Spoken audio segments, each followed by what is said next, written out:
Langit masih gelap ketika 5 orang pendaki tiba di pos pendaftaran Gunung Arjuno. Embun dingin menggantung di udara, dan lampu-lampu di pos itu memancarkan cahaya temaram, menciptakan bayangan panjang di tanah berbatu. Kelompok ini terdiri dari Damar, pria berusia akhir 20-an yang selalu penuh percaya diri, sering mendaki dan menganggap dirinya sudah berpengalaman. Ia keras kepala dan suka menantang mitos-mitos lokal. Alia, sahabat Damar yang pendiam dan penuh kehati-hatian. Ia percaya pada hal-hal mistis, meskipun jarang mengatakannya dengan lantang. Rian, pemuda yang lebih santai dan suka bercanda, namun juga cukup penakut. Gani, pendaki pemula yang hanya ikut karena ingin mencoba sesuatu yang baru. Sita, satu-satunya yang paling teliti dalam kelompok, sering menjadi suara rasional ketika ada keputusan yang harus diambil. Mereka duduk di bangku panjang dekat loket pendaftaran, menunggu giliran untuk mengurus izin mendaki. Seorang petugas tua dengan wajah keriput dan mata tajam memperhatikan mereka dengan penuh selidik. "Kalian baru pertama kali ke sini?" tanyanya dengan suara berat. "Bukan," jawab Damar cepat. "Saya sudah pernah naik gunung ini, cuma mereka yang baru." Petugas itu mengangguk pelan. "Kalau begitu, kalian pasti tahu aturannya. Jangan berkata sembarangan, jangan tinggalkan teman, dan jangan ambil apapun dari gunung ini yang bukan milik kalian." Rian tertawa kecil, tetapi langsung terdiam ketika Sita menatapnya tajam. "Pak, kenapa pantangannya begitu?" tanya Gani penasaran. Petugas itu menatapnya lama sebelum menjawab. "Gunung ini bukan hanya tempat untuk manusia. Ada penghuni lain yang tidak suka jika kita mengusik mereka." Damar terkekeh. "Ah, cerita begitu kan sudah biasa. Gunung mana sih yang nggak ada mitosnya? Tapi, kalau semua takut, kapan kita bisa menikmati alam?" Alia menyikut lengan Damar, memberi isyarat untuk tidak berkomentar lebih jauh. Namun Damar hanya tersenyum tipis. Setelah mendapatkan izin, mereka mulai bersiap. Beberapa pendaki lain yang juga akan naik menatap mereka dengan ekspresi aneh, seolah ingin mengatakan sesuatu tapi ragu. Saat mereka bersiap-siap, seorang bapak tua dengan pakaian sederhana berjalan mendekat. Matanya teduh, tapi suaranya berat saat berkata, "Kalian hati-hati ya, jangan sampai langkah kalian salah." Sita mengangguk sopan, tetapi Damar hanya menanggapinya dengan anggukan asal. Mereka tidak tahu bahwa langkah pertama yang mereka ambil di jalur pendakian ini akan membawa mereka ke dunia yang berbeda. Setelah mengurus izin pendakian, Damar dan teman-temannya duduk di sebuah gazebo kayu di dekat pos pendaftaran Gunung Arjuno. Matahari mulai muncul dari balik pepohonan, mewarnai langit dengan semburat jingga. Udara masih dingin, menusuk kulit meskipun mereka sudah mengenakan jaket tebal. Di atas meja kayu di hadapan mereka, berbagai perlengkapan sudah disiapkan. Kompor portabel, nesting, makanan instan, senter, dan beberapa botol air. Sita sedang mengecek ulang daftar barang yang mereka bawa, memastikan tidak ada yang tertinggal. "Sleeping bag sudah semua?" tanya Sita, matanya menyapu tumpukan barang. "Udah," jawab Alia sambil menggulung jaketnya yang sempat ia keluarkan. "Logistik cukup buat 3 hari kan?" Rian menimpali, membuka tasnya untuk memastikan stok makanannya. "Harusnya cukup, kecuali kalau ada yang rakus," ujar Gani sambil melirik Rian dengan senyum jahil. Damar hanya tertawa kecil mendengar candaan itu. Namun, pikirannya tampak masih tertuju pada ucapan petugas tadi. Ia menyandarkan punggungnya ke tiang gazebo dan melirik ke arah pos, di mana petugas tua itu masih duduk di kursinya, menatap ke kejauhan. "Serem juga tadi, ya bapak itu," kata Rian mengusik suasana. Alia mengangguk pelan. "Iya, rasanya kayak dia ngomong bukan cuma karena tugas, tapi karena memang benar-benar ada sesuatu di gunung ini." Sita mendesah. "Ya, namanya gunung pasti ada cerita-cerita mistisnya. Tapi kita tetap harus waspada. Jangan sampai terlalu angkuh." Damar mendengus kemudian menyengir. "Ah, sudahlah. Jangan terlalu diambil serius. Kita naik gunung, bukan uji nyali. Kalau semua orang takut sama mitos, nggak ada yang bakal berani mendaki." Alia menatapnya tajam. "Bukan berarti kita boleh sembarangan, Mar. Lagian, kenapa juga sih kita harus takut sama yang begituan?" Damar menyandarkan lengannya ke meja. Suaranya mulai terdengar lebih keras. "Gunung ini kan cuma alam biasa. Mau ada mitos atau tidak, ya yang penting kita pakai logika. Kalau sampai ada yang hilang, ya itu salah mereka sendiri, bukan gara-gara penghuni gunung." Hening 1 jam.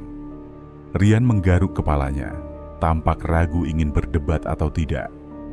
Gani hanya menghela napas, sementara Sita memasukkan peralatan dengan lebih cepat, seolah ingin mengalihkan perhatian dari pembicaraan itu. "Yang penting kita tetap hati-hati," kata Sita akhirnya. "Jangan pisah-pisah, jangan tinggalkan sampah, dan kalau ada kejadian aneh, kita bahas bareng-bareng. Setuju?" Mereka semua mengangguk, meskipun Damar terlihat setengah hati. Sementara mereka bersiap, angin bertiup lebih kencang. Dari arah hutan, suara gemerisik terdengar, seolah ada sesuatu yang bergerak di antara pepohonan. Sesaat, Alia merasa seperti melihat bayangan hitam berdiri di pinggir jalur pendakian. Namun saat ia berkedip, sosok itu sudah menghilang. Ia menggigit bibirnya, berusaha mengabaikan perasaan tidak nyaman yang tiba-tiba muncul. Mungkin ini hanya perasaannya saja, atau mungkin ini adalah peringatan pertama dari gunung ini. Setelah memastikan semua perlengkapan siap, Damar dan teman-temannya akhirnya memulai pendakian mereka di Gunung Arjuno. Jalur yang mereka pilih adalah jalur Lawang, jalur yang cukup populer dan memiliki pemandangan indah. Langit mulai cerah, menandakan hari yang akan cukup bersahabat untuk perjalanan panjang mereka. Langkah demi langkah, mereka melewati jalur tanah yang masih basah akibat embun pagi. Hutan di sekitar terasa lebih lebat dari yang mereka bayangkan, dengan pepohonan tinggi menjulang, membentuk kanopi alami yang membuat sinar matahari hanya menyelinap di beberapa celah. Awalnya, pendakian berjalan seperti biasa. Rian sesekali bercanda, Gani mengeluh karena tasnya terasa berat, dan Sita sibuk memastikan ritme berjalan mereka tetap stabil. Namun, semakin mereka naik, suasana menjadi lebih hening. Burung-burung yang biasanya ramai berkicau di pagi hari seolah menghilang. Tidak ada suara serangga atau binatang kecil yang biasanya terdengar di hutan. Bahkan deru angin terasa lebih sunyi, seakan-akan seluruh alam sedang menahan napas. Alia mulai merasa ada sesuatu yang aneh, tapi ia memilih diam. Ia melirik ke arah Sita, yang tampak sesekali melihat ke belakang, seolah merasa ada sesuatu yang mengikuti mereka. Gani, yang dari awal pendakian terlihat paling bersemangat, mulai melambat. "Kenapa hening banget ya?" gumamnya akhirnya. Rian mengangkat bahu. "Mungkin karena masih pagi?" Damar yang berjalan di depan menoleh dengan santai. "Ah, kalian terlalu paranoid. Gunung ya begini, ada bagian yang ramai, ada yang sepi." Alia menggigit bibirnya. Ada sesuatu yang mengganggu pikirannya, tapi ia tidak ingin membahasnya di tengah pendakian. Mereka melanjutkan perjalanan dalam diam. Setiap langkah terdengar lebih jelas di antara kesunyian yang mencekam. Bahkan, bunyi ranting yang patah di bawah sepatu terasa lebih nyaring daripada biasanya. Setelah hampir 5 jam mendaki tanpa banyak bicara, mereka akhirnya tiba di sebuah tanah lapang yang cukup luas, dikelilingi pepohonan besar.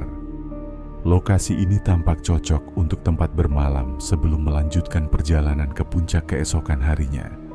"Di sini aja, ya," Sita memastikan. Damar mengamati sekeliling. Cukup strategis, tanahnya rata, nggak terlalu terbuka. "Bisa sih." Mereka mulai membongkar peralatan dan mendirikan tenda. Sementara itu, Rian berjalan sedikit ke pinggir area perkemahan, mengamati hutan yang semakin gelap. "Aneh," gumamnya. Gani yang sedang mengisi botol air dengan persediaan terakhir, menoleh. "Apa?" Rian mengerutkan kening. "Harusnya kalau kita udah setinggi ini, kita bisa dengar suara dari pendaki lain di jalur bawah kan? Tapi dari tadi nggak ada suara sama sekali." Gani menelan ludah. Ia baru sadar bahwa sejak mereka mulai mendaki, mereka belum bertemu dengan satu pun kelompok lain. Dan sekarang, di tempat mereka akan bermalam, sunyi masih terasa begitu menekan. Senja turun perlahan, menyelimuti perkemahan dengan cahaya jingga yang mulai meredup. Angin gunung bertiup lembut, menggoyangkan dedaunan di sekitar mereka. Di tengah tanah lapang yang mereka pilih sebagai tempat bermalam, api unggun menyala, memberi sedikit kehangatan di antara dinginnya udara. Damar, Rian, Gani, Sita, dan Alia duduk melingkar di sekitar api unggun. Aroma mie instan yang sedang dimasak bercampur dengan bau kayu yang terbakar, menciptakan suasana yang terasa lebih nyaman. "Ini baru namanya pendakian," kata Damar sambil menggigit biskuit. "Setelah jalan seharian, akhirnya bisa duduk santai, makan enak dan tidur nyenyak." Sita menghela napas. "Makan enak sih iya, tapi tidur nyenyak? Belum tentu. Kalau suhu turun lebih dingin dari yang kita perkirakan, bisa-bisa kita kedinginan di dalam tenda." Gani tertawa kecil. "Santai aja, yang penting kita sudah pakai sleeping bag tebal." Mereka makan dalam suasana yang cukup akrab, saling berbagi cerita tentang pengalaman mendaki sebelumnya. Namun, meskipun suasana hangat di antara mereka, ada sesuatu yang terasa berbeda. Sejak tadi, Alia tidak bisa menghilangkan perasaan gelisah yang mengganggunya. Sesekali, ia melirik ke arah pepohonan di sekitar mereka. Hutan tampak begitu gelap, dan ia merasa seolah-olah ada sesuatu yang bersembunyi di baliknya, mengawasi mereka dalam diam. Namun, ia memilih untuk tidak mengatakan apa-apa. Setelah makan malam, mereka memadamkan api unggun dan masuk ke dalam tenda masing-masing. Ada 2 tenda yang mereka dirikan, satu untuk Alia dan Sita, satu lagi untuk Damar, Rian, dan Gani. Malam semakin larut. Suasana kembali hening. Hanya suara angin yang sesekali terdengar menerpa dedaunan, menciptakan irama yang monoton. Semua orang tertidur, kecuali Rian. Entah mengapa, ia merasa sulit tidur malam ini. Ia sudah mencoba memejamkan mata, tetapi tubuhnya terasa gelisah. Perlahan, ia membuka matanya dan menatap langit-langit tenda yang gelap. Lalu ia mendengar sesuatu. Bisikan. Rian menahan napas. Awalnya ia mengira itu hanya suara angin. Tapi suara itu terdengar terlalu jelas. "Rian." Mata Rian membelalak. Ia menoleh ke arah Damar dan Gani, yang masih tertidur pulas di sampingnya. Lalu ia mendengar suara itu lagi. "Rian, keluar. Sebentar." Dadanya mulai berdebar kencang. Suara itu terdengar dekat, seperti berasal dari luar tenda, tepat di sebelah kepalanya. Perlahan, ia mengulurkan tangan dan meraih senter yang ia letakkan di samping tubuhnya. Dengan tangan sedikit gemetar, ia menyalakan senter dan mengarahkannya ke sisi tenda. Tidak ada apa-apa. Namun saat itu juga, ia merasakan sesuatu yang membuat bulu kuduknya meremang. Tenda mereka bergetar pelan, seperti ada sesuatu yang menyentuhnya dari luar. Rian menelan ludah, jantungnya berpacu. Ia menoleh ke Damar dan Gani lagi. Mereka masih tertidur, seolah tidak merasakan apapun. Rian mencoba meyakinkan dirinya bahwa ini hanyalah kelelahan dan sugesti. Namun saat ia kembali menatap dinding tenda, sesuatu yang lebih mengerikan terjadi. Bayangan tangan muncul dari luar tenda, menekan kainnya dari luar. Rian terkejut dan langsung menarik napas tajam. Ia ingin berteriak, ingin membangunkan yang lain, tetapi tubuhnya terasa kaku. Kemudian, bayangan tangan itu menghilang begitu saja, dan semuanya kembali sunyi. Rian menarik napas dalam-dalam. Jantungnya masih berdetak cepat, dan keringat dingin membasahi punggungnya. Ia tahu apa yang ia lihat barusan bukan halusinasi. Dengan tangan masih gemetar, ia mengulurkan tangan dan mengguncang bahu Damar. "Dam, bangun Dam," bisiknya dengan suara tertahan. Damar mengerang pelan, masih setengah sadar. Apaan sih?" Tak ingin membuang waktu, Rian langsung meraih bahu Gani dan mengguncangnya juga. "Gani, bangun. Gue serius, ada sesuatu di luar tenda tadi." Gani mengerjap-ngerjapkan mata sebelum akhirnya menghela napas lelah. "Apaan sih Rian? Udah jam berapa ini?" Rian menyalakan senter dan mendekatkan wajahnya ke mereka berdua. "Gue dengar suara bisikan di luar tenda. Terus, gue lihat tangan menekan kain tenda dari luar." Gani langsung merinding. Tangan? Damar, yang sudah mulai sadar sepenuhnya, justru mendengus malas. Ia duduk dengan wajah masih mengantuk dan mengusap matanya sebelum menatap Rian dengan ekspresi datar. "Rian, lu tuh cuma paranoid." Rian mengerutkan kening. "Dam, serius, tadi gue dengar suara orang manggil nama gue. Terus ada tangan, gue lihat jelas." Damar tertawa kecil dan meregangkan tubuhnya. "Ah, ayolah, udah berapa kali naik gunung, baru kali ini lu jadi penakut.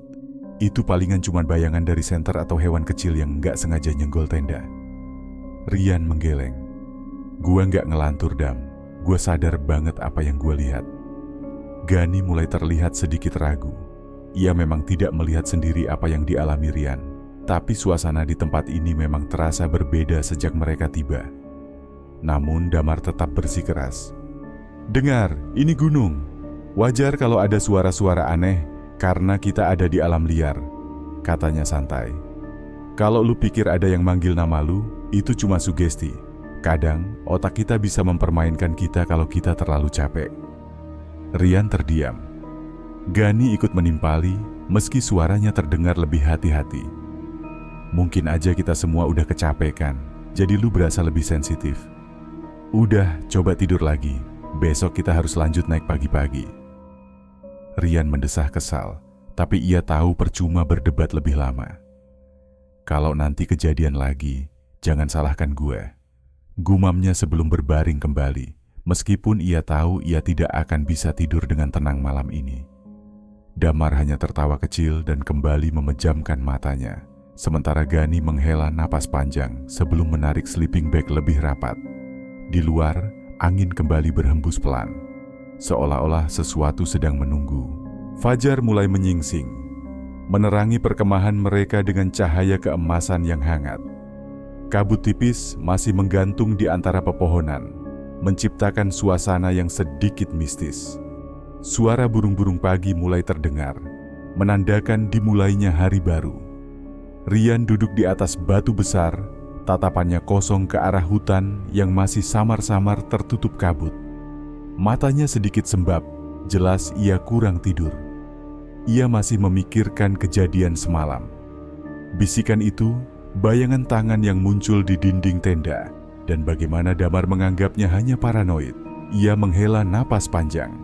Sementara itu, Alia dan Sita yang sedang merapikan peralatan masak, mereka mulai memperhatikannya.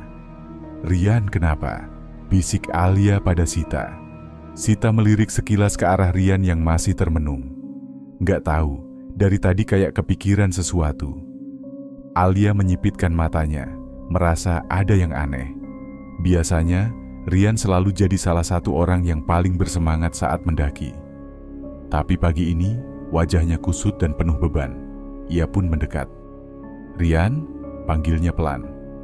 Rian tersentak dari lamunannya. Ia menoleh ke Alia dengan tatapan lelah. Kamu kenapa?" tanya Alia hati-hati. Rian mengusap wajahnya dan menggeleng pelan. "Nggak ada apa-apa, cuma agak susah tidur semalam."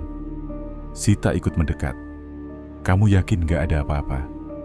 Wajah kamu kayak orang habis mimpi buruk." Rian sempat ragu, tapi akhirnya menghela napas dan berkata lirih, "Tadi malam gue dengar sesuatu di luar tenda dan ngelihat sesuatu." Alia dan Sita saling pandang. "Sesuatu kayak gimana?" tanya Sita. Rian menoleh ke arah Damar dan Gani yang sedang sibuk menggulung sleeping bag mereka. Ia memastikan mereka tidak mendengar sebelum menjawab. "Gue dengar ada suara bisikan di luar, Terus gue lihat ada tangan menekan dinding tenda dari luar. Alia merinding mendengar cerita itu. Hah?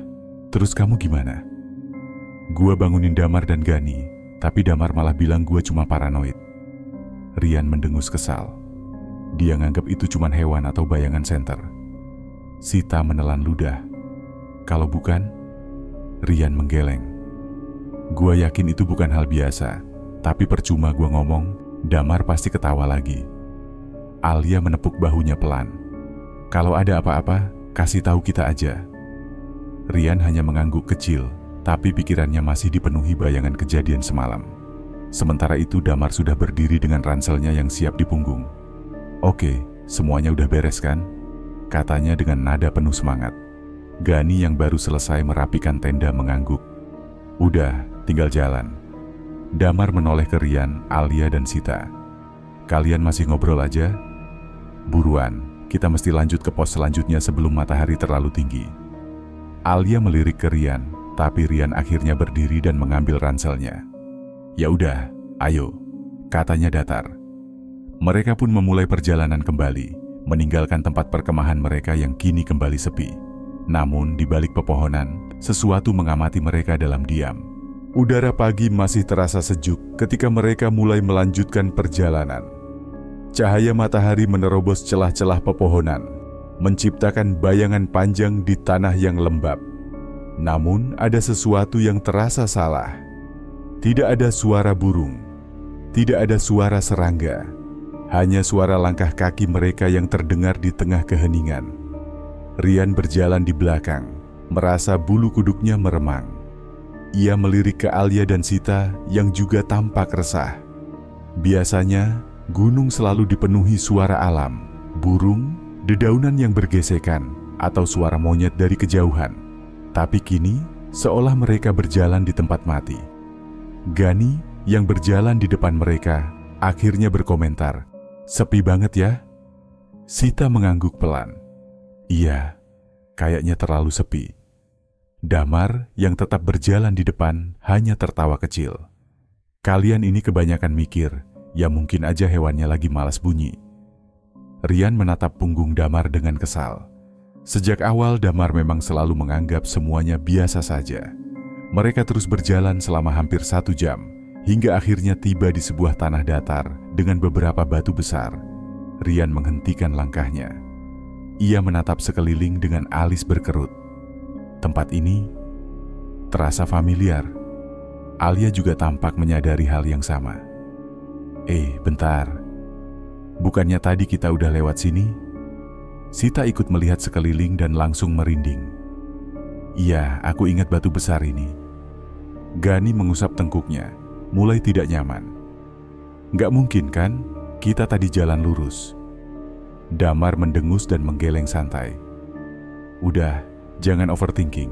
Mungkin kita nggak sadar kalau jalurnya memang berputar. Ayo lanjut. Mereka pun melanjutkan perjalanan. Namun 10 menit kemudian, mereka kembali ke tempat yang sama. Kali ini, tidak ada yang berbicara. Mereka hanya berdiri di tempat itu, menatap batu besar yang seharusnya tidak mungkin mereka lewati 2 kali dalam jalur lurus. Alia mulai panik. Kita balik lagi ke sini. Sita menatap Gani dan Rian dengan wajah tegang. Kita cuma muter-muter. Damar masih mencoba bersikap santai, meski suaranya terdengar lebih ragu. Mungkin kita yang nggak sadar aja. Rian mengepalkan tangan. Damar, lu sadar nggak? Kita udah 3 kali balik ke tempat ini. Gani mencoba berpikir logis. Oke, coba kita jalan lebih hati-hati. Kita tandai jalannya. Mereka mengambil ranting dan menggoreskan tanda di tanah sebelum melanjutkan perjalanan lagi. Setelah berjalan 20 menit, mereka tiba di tempat lain yang terasa asing. Rian mulai bernapas lega, berpikir bahwa mereka sudah keluar dari pola berputar itu. Namun ketika mereka melihat ke tanah, mereka menemukan goresan tanda yang tadi mereka buat. Alia mundur selangkah dengan wajah pucat. Kita balik lagi ke sini? Sita menutup mulutnya dengan tangan gemetar. Gak mungkin. Kita udah jalan lurus. Kini bahkan Damar tidak bisa menyangkal lagi. Mereka benar-benar terjebak dalam lingkaran aneh. Dan keheningan di sekitar mereka terasa semakin menekan, seolah ada sesuatu yang menonton mereka dari jauh. Damar menarik napas dalam dan berusaha mengendalikan kepanikannya. Dalam hatinya, ia tahu ada yang tidak beres, tapi ia tidak mau terlihat lemah di depan teman-temannya. "Udah, kita jangan diam di sini. Kita cari jalan lain," katanya dengan suara tegas, meski ada sedikit getaran dalam nada bicaranya. Alia dan Sita saling berpandangan, lalu mengangguk pelan. Rian masih terlihat gelisah, tapi ia mengikuti langkah Damar, begitu pula Gani. Mereka berjalan lebih hati-hati kali ini. Tidak ada yang berbicara, hanya suara langkah kaki mereka yang terdengar di atas tanah lembab. Hutan terasa semakin gelap, meski matahari seharusnya masih tinggi di langit. Lalu, di sebuah tikungan sempit di jalur setapak, mereka melihat sesuatu. Di pinggir jalur, di atas sebidang tanah kecil yang bersih dari daun-daun kering, terdapat sesajen. Ada nasi kuning, bunga-bunga, kemenyan yang masih mengepulkan asap tipis, dan sebotol air putih. Semuanya tertata rapi di atas selembar daun pisang yang tampak masih segar. Alia langsung menahan napas. "Ya Tuhan." Sita menggenggam lengannya dengan kuat. "Jangan dideketin," bisiknya. Rian mengangguk setuju. Ia sudah cukup sering mendengar cerita tentang hal semacam ini. Sesajen di gunung biasanya adalah bentuk penghormatan kepada penghuni tak kasat mata. Mengganggunya berarti mencari masalah. Namun sebelum mereka bisa melangkah menjauh, Damar tertawa kecil. "Seriusan kalian takut sama beginian?" tanyanya sambil melangkah mendekati sesajen itu. Gani langsung menahan bahunya. "Damar, jangan main-main." Damar menepis tangan Gani dan berjongkok di depan sesajen tersebut. Ia menatapnya dengan seringai mengejek. "Ini kan cuma makanan basi, apa gunanya?" Alia mulai panik. "Damar, jangan sentuh itu. Serius, ini bukan urusan kita." Namun yang terjadi berikutnya membuat mereka semua membeku dalam ketakutan. Damar menendang sesajen itu. Nasi kuning berhamburan, air dalam botol tumpah ke tanah, dan bunga-bunga berserakan ke segala arah. Sejenak, tidak ada yang terjadi. Damar berdiri sambil terkekeh. "Tuh kan, gak ada apa-apa." Damar terdiam. Udara di sekitar mereka tiba-tiba menjadi sangat dingin. Angin berhembus pelan, namun rasanya seperti menggigit tulang. Rian merasa bulu kuduknya berdiri. Sita menutup mulutnya, matanya membelalak ketakutan. Alia berbisik lirih, suaranya nyaris tak terdengar. "Damar, kita harus pergi." Damar menoleh ke mereka, masih mencoba mempertahankan ekspresi percaya dirinya. Namun sebelum ia bisa berkata apa-apa, desiran lembut terdengar dari dalam hutan. Seperti suara sesuatu yang bergerak di antara dedaunan. Suara itu semakin dekat. Gani menelan ludah. Apa itu? Rian merasa ada sesuatu yang berubah. Ia menoleh ke kanan, ke arah pohon-pohon tinggi yang mengelilingi mereka. Dan di sanalah ia melihatnya. Sosok hitam berdiri di antara pepohonan. Diameter tak bergerak, tak bersuara, tapi menatap mereka. Alia melihatnya juga, lalu mencengkeram tangan Rian dengan kuat. "Damar," suara Sita bergetar. "Apa yang udah kamu lakukan?" Damar perlahan menoleh ke arah yang sama. Saat ia melihat sosok itu, wajahnya langsung pucat. Angin bertiup lebih kencang, membawa bisikan-bisikan yang terdengar seperti tawa samar. Dan sebelum mereka bisa bergerak, sesuatu yang lebih aneh terjadi. Langit tiba-tiba menjadi lebih gelap. Jalur setapak yang tadinya masih terlihat jelas, kini tampak berubah, seolah mereka tidak berada di tempat yang sama lagi. Gani tergagap. Guys, kita di mana?" Rian menggenggam tali ranselnya erat-erat. Ia menyadari sesuatu. Jalan yang tadi mereka lalui sudah tidak ada lagi. Mereka telah melangkah masuk ke dunia yang berbeda. Mereka mulai panik saat menyadari jalur yang tadi mereka lalui sudah tidak ada. Seharusnya mereka bisa melihat jejak langkah atau pohon-pohon yang familiar, tetapi yang ada di hadapan mereka justru pemandangan yang berbeda dan asing. Pohon-pohon di sekitar terlihat lebih besar, lebih tua, dan lebih padat dari sebelumnya. Batang-batangnya berlumut tebal, akar-akar mencuat dari tanah seperti tangan yang ingin mencengkeram siapa saja yang lewat. Udara semakin dingin, menusuk sampai ke tulang. Namun yang paling aneh, langit tetap gelap, padahal seharusnya matahari masih terlihat di ufuk barat. Ini gak mungkin, Alia berbisik ketakutan, suaranya gemetar. Gua ngerasa kita ada di tempat lain, tambah Sita sambil merapatkan jaketnya. Gani mengeluarkan pisau kecil dan mencoba menandai pohon dengan goresan, berharap bisa memastikan arah mereka. Rian membantu dengan membuat tanda di tanah menggunakan kayu.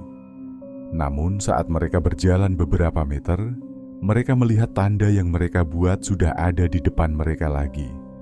Seolah mereka hanya berputar-putar di tempat. Bisikan-bisikan mulai terdengar dari dalam hutan. Suara-suara itu memanggil nama mereka satu persatu, dengan nada yang samar tetapi cukup jelas untuk membuat bulu kuduk mereka berdiri. Kita harus kembali ke tempat sesajen tadi, kata Rian, suaranya bergetar. Namun saat mereka berusaha kembali, tempat itu sudah hilang. Tidak ada sisa-sisa sesajen, tidak ada bekas tapak kaki mereka. Seolah-olah tempat itu tidak pernah ada sejak awal.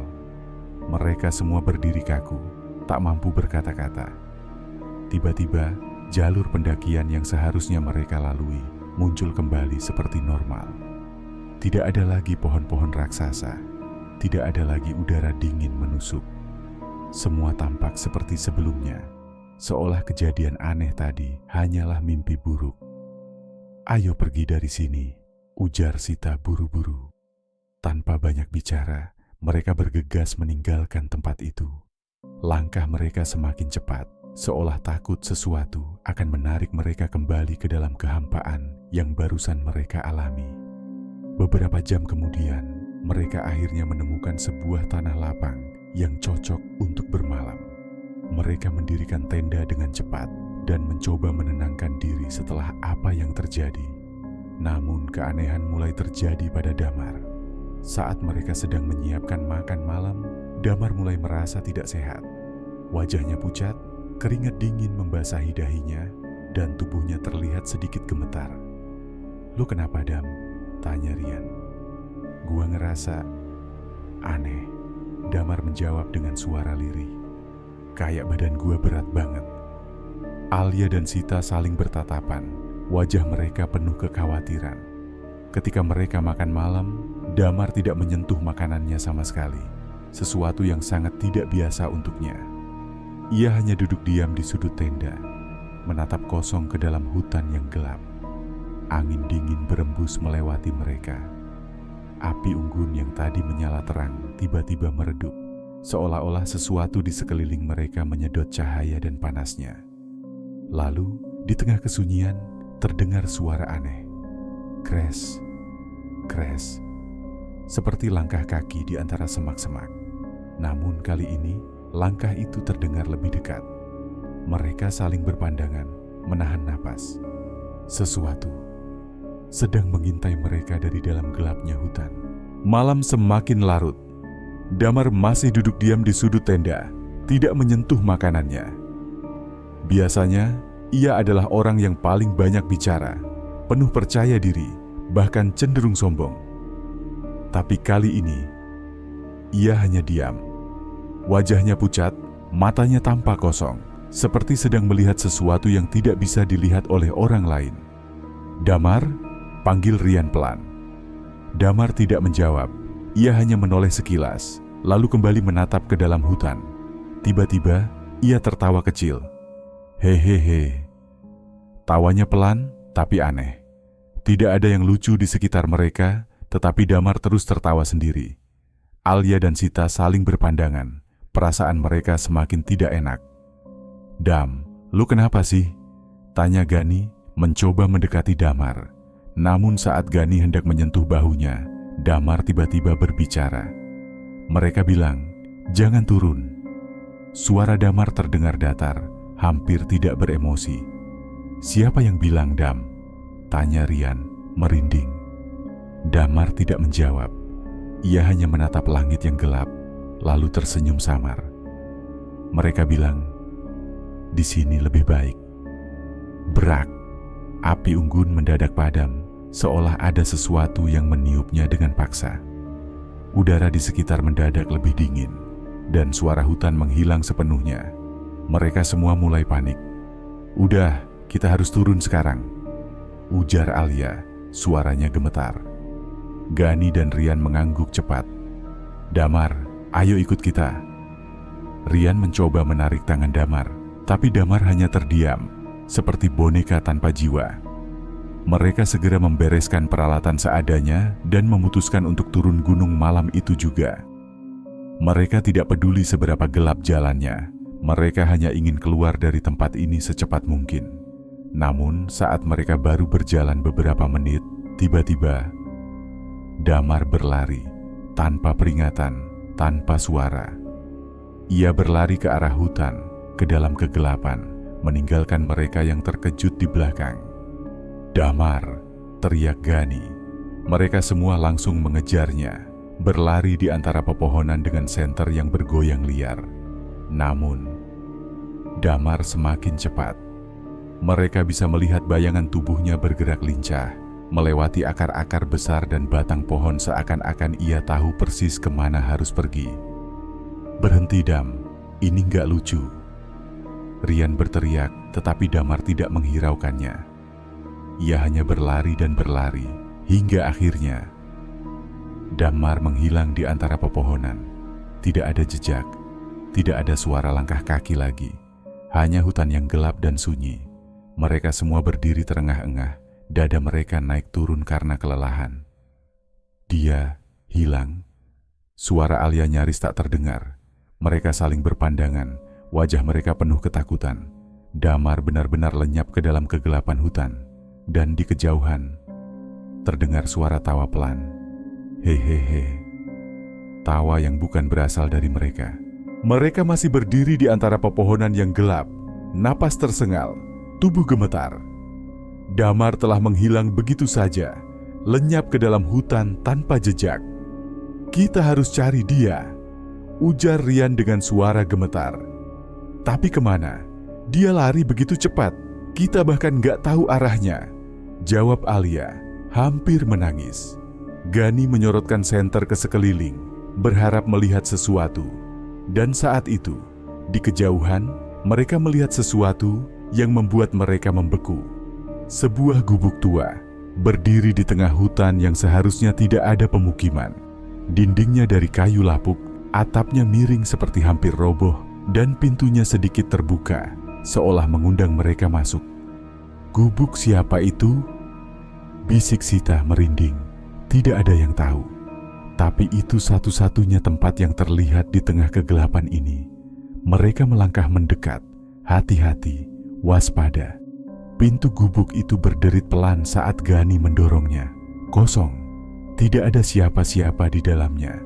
Hanya ada tikar usang, perapian yang sudah lama mati, dan bau anyir yang aneh. "Damar!" teriak Rian, berharap sahabatnya ada di dalam. Tapi tidak ada jawaban. Angin berembus dari celah-celah kayu, menimbulkan suara yang terdengar seperti bisikan samar. Alia menggenggam tangan Sita erat.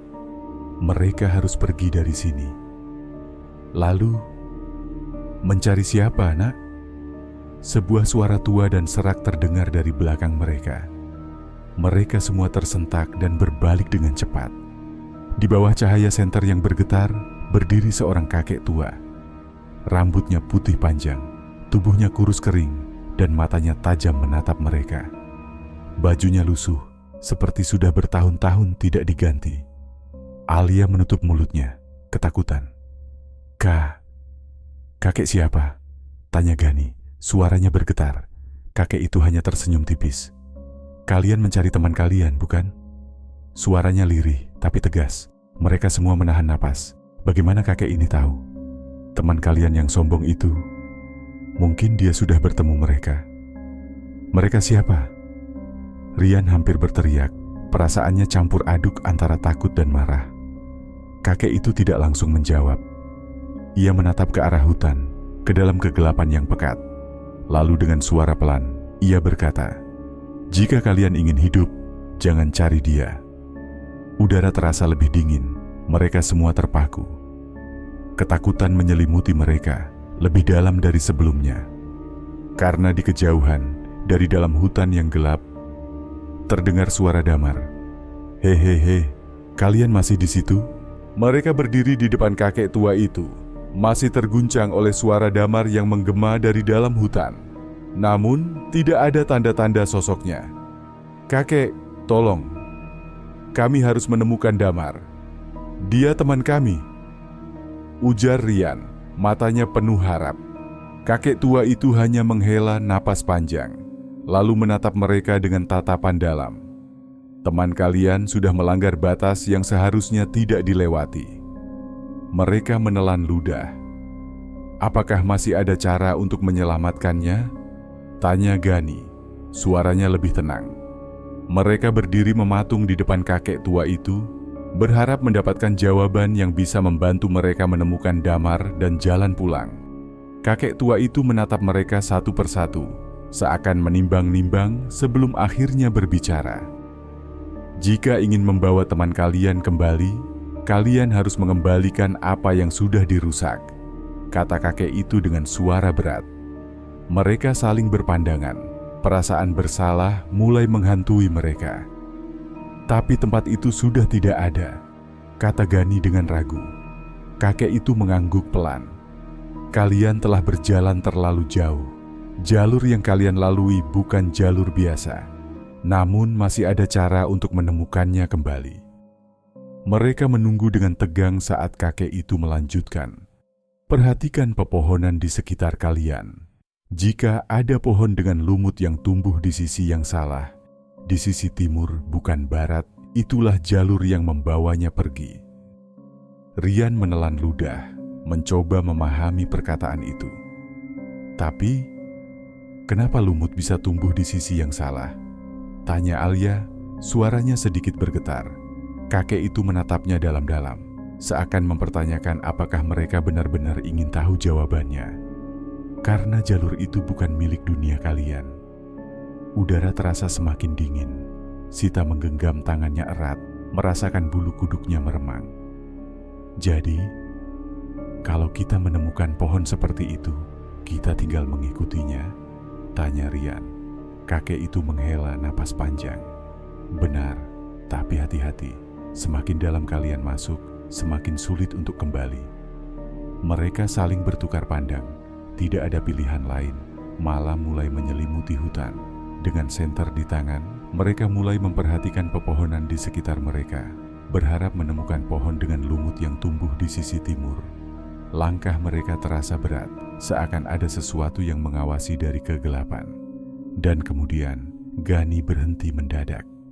"Aku menemukannya," katanya dengan suara berbisik, menunjuk ke sebuah pohon besar dengan lumut yang tumbuh di sisi yang seharusnya tidak ada.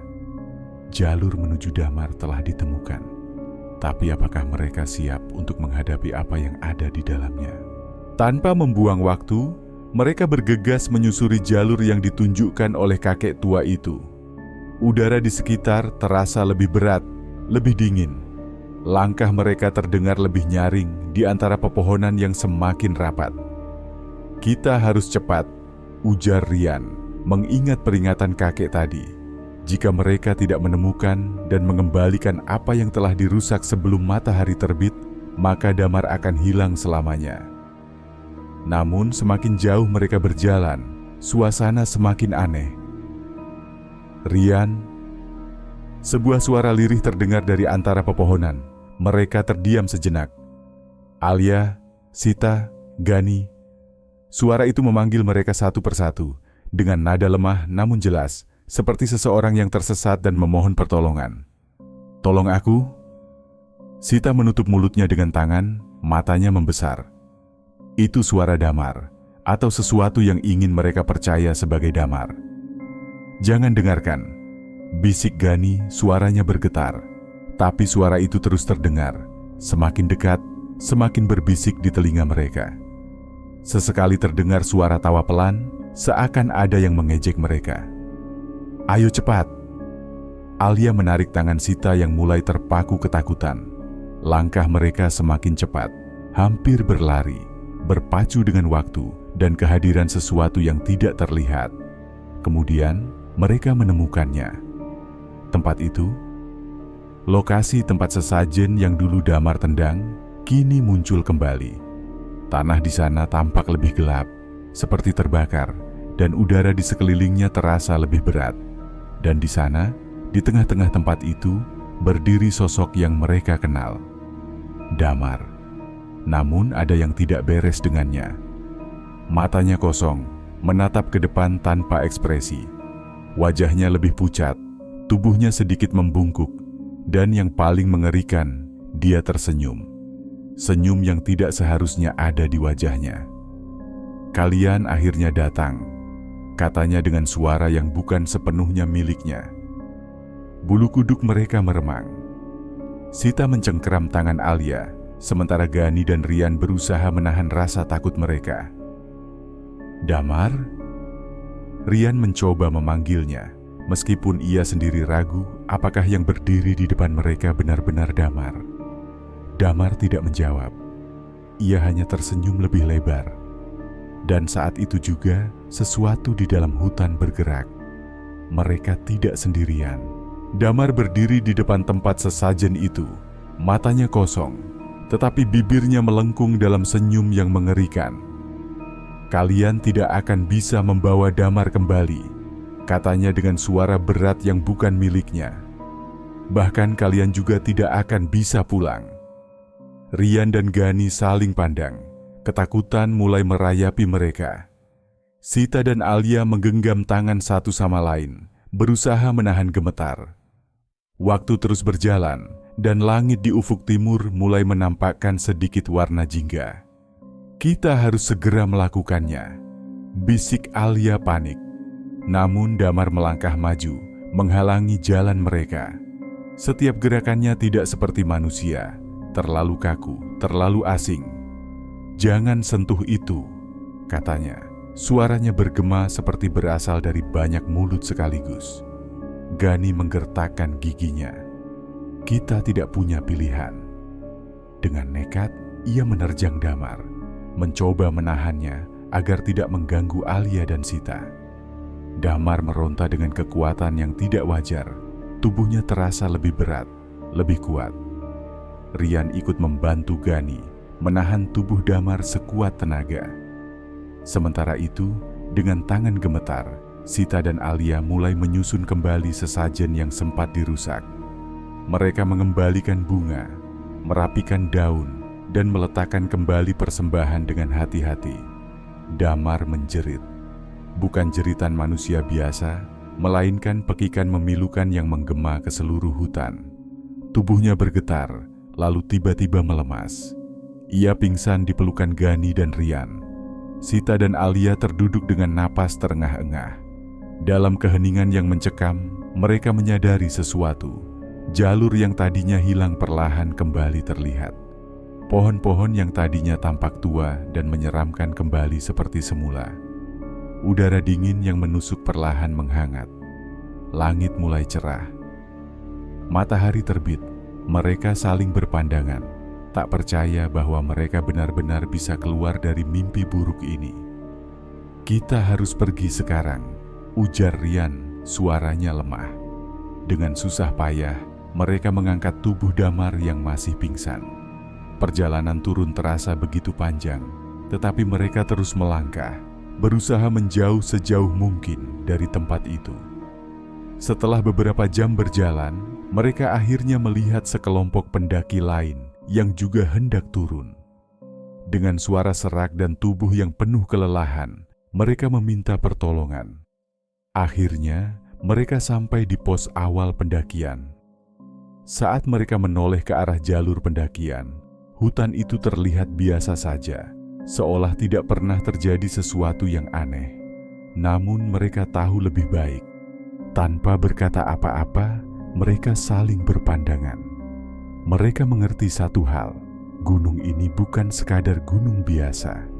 Dan bagi mereka, perjalanan ini akan menjadi cerita yang tidak akan pernah mereka lupakan. Sejak kejadian itu, Damar bukan lagi orang yang sama. Ia tidak lagi banyak bicara dengan sikap congkak seperti sebelumnya. Kini, ia lebih banyak diam, lebih banyak mengamati, dan lebih berhati-hati dalam bertutur kata. Tatapannya tidak lagi dipenuhi kepercayaan diri yang berlebihan, melainkan kerendahan hati yang baru ia temukan. Saat teman-temannya berkumpul, berbincang tentang pengalaman mereka di gunung itu, Damar hanya mendengarkan dengan saksama. Sesekali, ia menunduk, seakan masih mengingat sesuatu yang tidak bisa ia jelaskan. "Kau benar-benar berubah, Dam," kata Rian suatu hari. Damar hanya tersenyum tipis. "Aku belajar banyak," jawabnya singkat. Mereka semua tahu, apa yang mereka alami di gunung bukan sekadar kejadian mistis. Itu adalah peringatan, sebuah pelajaran yang tidak bisa diabaikan. Gunung, seperti alam lainnya, bukan sekadar tempat untuk ditaklukkan. Ada kekuatan yang lebih besar dari manusia, kekuatan yang tak terlihat, namun nyata keberadaannya. Dan kesombongan adalah celah yang bisa membuat seseorang tersesat, bukan hanya di jalur pendakian, tetapi juga dalam hidupnya sendiri. Terima kasih telah menonton video ini. Jangan lupa untuk like, komen, dan subscribe, serta nyalakan notifikasi agar tidak ketinggalan video-video selanjutnya.